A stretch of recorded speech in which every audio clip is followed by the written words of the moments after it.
This is Sherlock L. Barker IV, your host today at Michael Kaczewski's social media channels for Book Talk. We'll briefly discuss the literary classics, an essential ingredient of any public library, an essential ingredient of many books. Stephen King book revival. Let's take a brief look here. How does King handle the classics in literature in his book here?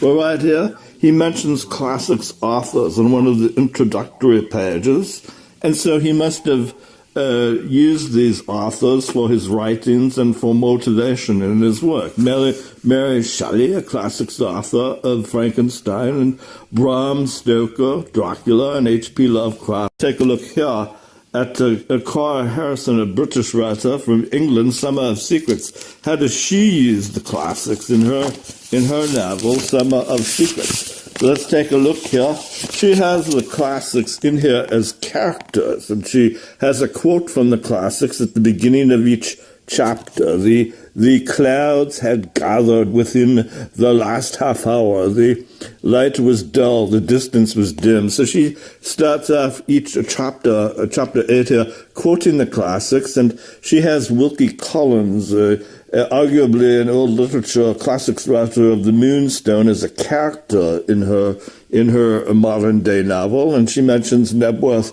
Castle in here, and she also has not only Wilkie Collins as a character in here, but she has Charles Dickens, as said Dickens is a character in here. Nebworth is not really a castle, said Dickens, showing his unusual zeal for instructing me. So she makes Dickens and them characters. I have here Michael Kaczewski's book.